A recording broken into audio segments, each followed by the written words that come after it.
So, today we're diving into a really fascinating framework for a total mental transformation. And it's not magic, it's a structured 30-day challenge, a clear, actionable plan to literally upgrade your brain. But let's just start with this big question. What if you really could upgrade your mental hardware in just 1 month? I know, it sounds like a pretty bold claim, but the plan we're about to walk through suggests it's absolutely possible. And we're not talking about some vague, fuzzy improvements here. The goal is tangible results you can actually feel. Being able to concentrate deeply, recalling information without a struggle, and just thinking faster. And you know the natural side effect of all that? A real, lasting boost in confidence. These are the specific things this challenge is designed to give you. Now, you might be wondering, what's the science behind all this? Well, it all comes down to one incredibly powerful concept: neuroplasticity. This is your brain's amazing built-in ability to reorganize itself, to form new connections, to adapt. And the best part? It doesn't matter how old you are. Your brain is designed to change. This challenge is really just about giving it the right signals to guide that change. Okay, so where do we start? The first 7 days are all about hitting the reset button. We're not trying to add a bunch of complicated new tasks yet. Nope, instead, we're just clearing out all the mental clutter to create a solid foundation for what's coming. And trust me, this part is crucial. Week 1 really boils down to 3 fundamental things. First, we've got to get a handle on our dopamine triggers. Second, we are going to fix our sleep, and that is absolutely non-negotiable for your brain to work right. And third, we'll get back to the basics: proper hydration and breathing. Simple stuff, but game-changing. All right, let's break down that first habit. Controlling dopamine really starts with taking back your morning. By just not touching your phone for that first hour, you stop your brain from getting that immediate cheap hit of dopamine that basically sets you up for distraction all day long. And then, limiting social media and avoiding that endless mindless scroll, well, that starves the distraction circuits and helps your brain remember how to actually focus. Next up, sleep. And the approach here is just so simple. There are no fancy tricks, just the fundamentals that science has proven over and over again. 7 to 8 hours, that's the goal. A consistent schedule trains your body's internal clock. And cutting out screens before bed, that's essential to keep blue light from messing with your melatonin. Seriously, think of sleep as the ultimate recovery tool for your brain. So with that foundation set, we move into week 2. The goal now shifts from resetting to actively building. This is where we start strengthening our memory and creating new neural pathways through deliberate, focused practice. So how do we do it? Well, the plan for this week has 3 core activities: a small but consistent daily reading habit, a short memory training routine every day, and dedicating some time to learning something totally new. Let's talk about the reading first. The commitment is super simple and manageable. Just 10 pages a day. That's it. The source suggests focusing on genres like self-improvement or psychology, which is kind of cool because they not only build your reading habit, but also feed your mind with ideas you can use for this challenge. And the memory training itself? It's surprisingly simple. We're talking just 10 minutes a day. You could try memorizing a short list of random words to work on your short-term recall.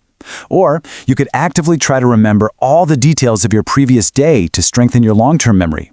Heck, even learning a few new words in a language literally builds new connections in your brain. Now, the final piece of week 2 is skill acquisition. Committing just 30 minutes every day to learning something new, whether that's coding, an instrument, or a language, is one of the most powerful ways to trigger that neuroplasticity we talked about. You're basically forcing your brain to get a little uncomfortable and grow. All right, so we've reset the system, we've started building the muscle. Week 3 is all about sharpening our most valuable cognitive tool, our focus. You know, in a world that's constantly trying to distract us, the ability to concentrate deeply, it's a superpower. So how do we hone this skill? The plan for this week involves 3 core practices. First, we're going to incorporate dedicated blocks of deep work.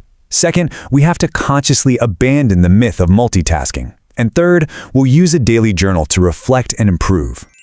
Deep work is the real cornerstone here. The rule is simple: 45 minutes of completely uninterrupted, single-minded focus on your most important task. That means no phone, no email pop-ups, 0 distractions. This is what trains your brain's ability to sustain concentration and actually produce high-quality work. And that leads right to the myth of multitasking. Look, it feels like you're being productive, but it's really just your brain rapidly switching contexts, which leads to shallow work that's full of errors. Single tasking, on the other hand, allows for depth, creativity, and efficiency. The entire goal of week 3 is to live on the right side of this picture. To help with all this, daily journaling becomes your secret weapon. By asking yourself these 3 simple questions every evening, you create this powerful feedback loop. You reinforce what you've learned, you acknowledge your progress, and maybe most importantly, you identify your specific patterns of distraction so you can consciously fight them the next day. And now, for the final week. We've reset, we've strengthened, and we've sharpened our minds. Week 4 is about locking in all those gains and pushing into what the source calls elite mode. This is where the transformation really becomes permanent. The habits for this final push are all designed to integrate everything you've worked on. They are teaching others what you've learned, committing to daily physical exercise, and bringing intentional silence into your routine. Let's quickly break these down. First, teaching. When you have to explain a concept to someone else, you force your own brain to truly solidify its understanding. It's a fantastic learning hack. Second, exercise. Just 20 minutes a day can seriously boost blood flow to the brain, improving both memory and your mood. And finally, 10 minutes of pure silence. No phone, no music, no inputs, gives your brain that crucial space it needs to process information and make new connections. So, after 30 days of consistent effort following this blueprint, what's the result? Well, you've systematically rewired your brain. You've built new habits that actually serve you, and you've torn down the ones that were holding you back. And this is the payoff. This isn't just a list of buzzwords. It's a description of your new default state. Your memory is more reliable. Your focus becomes a tool you can use whenever you want. You feel more confident in your mental abilities. You're less distracted, and your thinking is just clearer and faster. And maybe the most important piece of wisdom from this entire plan is this right here. Discipline beats motivation. Look, motivation is flaky. It comes and goes. Discipline is what gets you through the 30 days. It's the system that makes sure you show up even when you don't feel like it.